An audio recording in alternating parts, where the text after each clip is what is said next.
What's up, guys? In today's episode, I go over the Fortin Sigil. Stay tuned.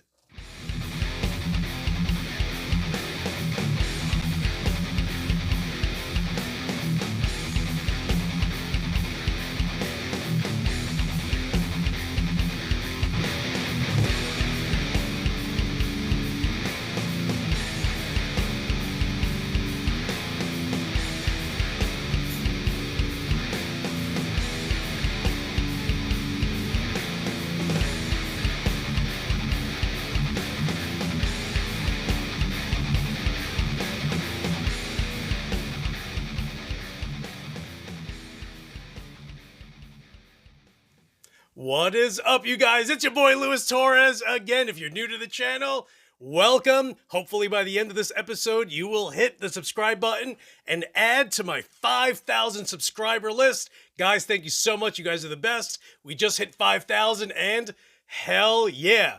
So, huge shout out to my boy AJ, who literally lives a few towns away. He's actually a teacher in a school district right by my house, and he's just like, hey, you want to try out the Fortin Sigil? I'm like, yes. So I lent him my KSR Aries 50 watts, so he gets to use that because he has an Orthos, and he's trying to figure out if he should get rid of his Orthos or keep it. So, you know, I loaned him one, he lent me one, and here I am with the Fortin Sigil. So, you guys know me and the little issue that I had with Fortin. Since then, I bought a Maxon OD9 or TS9 variant by Mike Fortin, and it's a killer pedal.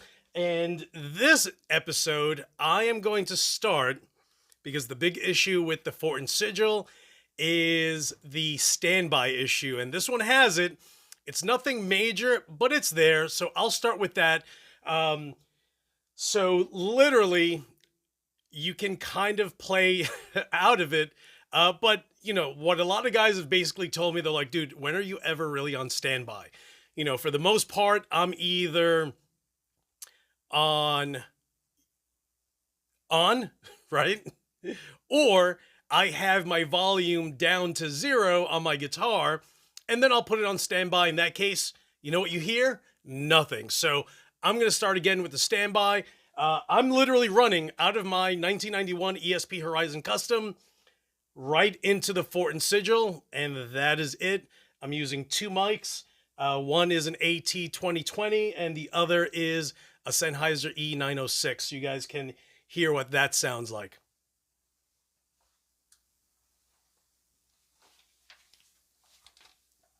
Again, I'm starting with the standby.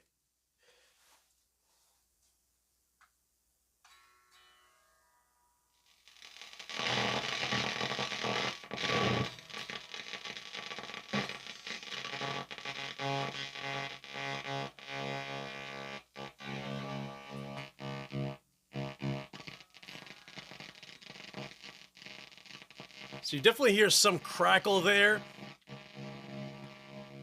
but it progressively gets better once the amp is warmed up. So huge shout out to my boy Hector Guzman out in New Jersey.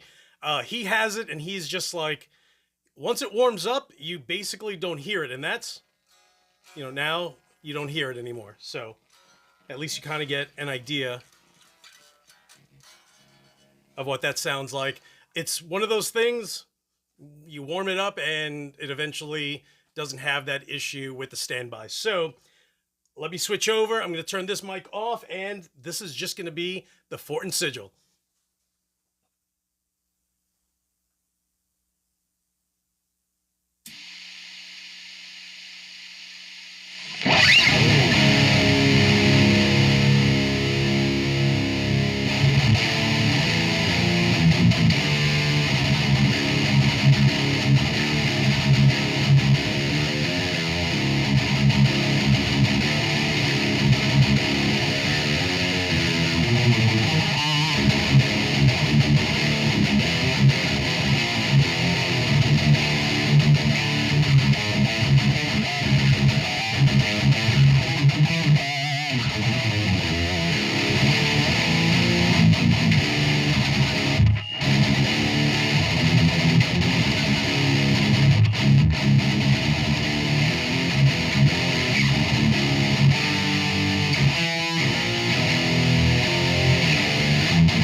So guys, there you have it, the Fortin Sigil from the guy who was kind of like, Fortin Sigil, you have a little issue.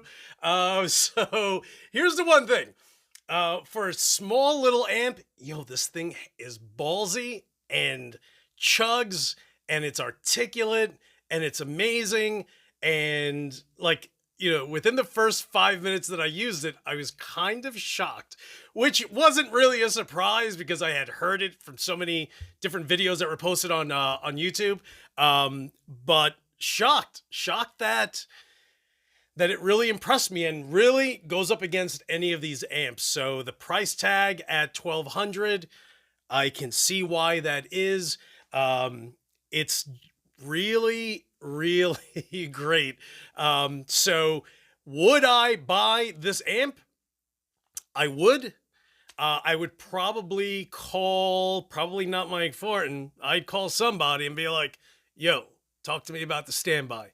Still have an issue, not have an issue. It is what it is. I don't even know if they're still in production. But if you guys get the chance to buy a Fortin Sigil, I honestly think that you're going to be floored by it. And hopefully, the tone came across on your end.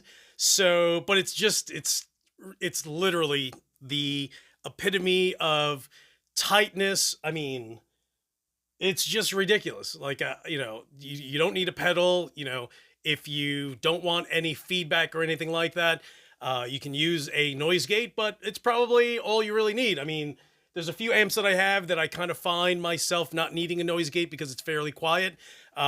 This one probably needs it, but it's not like an MT15. That's the noisiest amp that I have. It's not that noisy, but you can definitely hear, some feedback when you're actually between notes. So definitely get it if you get the chance. Now, if you've noticed, I got my Willie Loomis shirt.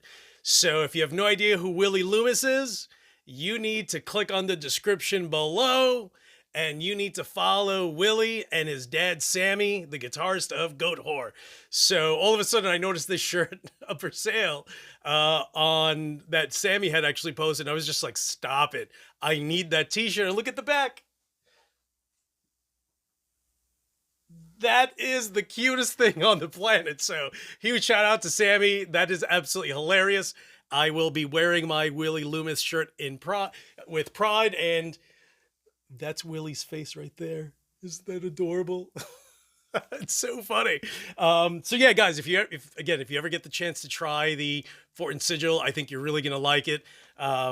So yeah, thumbs up for the Fortin Sigil, and maybe a little ant for the standby thing. But again, like I said, listen, I had it on for about 20 minutes before I even started filming, and I noticed initially the standby, when it's still warming up, is much louder, and you can hear yourself, you can hear chords. But after a few minutes of playing, I then put it back on standby, and I was like, oh, okay, Hector was actually right and wasn't lying to me like he always does. So it actually does kind of fade away once you actually have it warmed up for a bit. So guys, hey, hopefully you guys will hit the subscribe button right over here and add yourself to the list of the 5,000 in the Louis Torres family. Guys, thank you so much for watching as usual, and I will talk to you soon.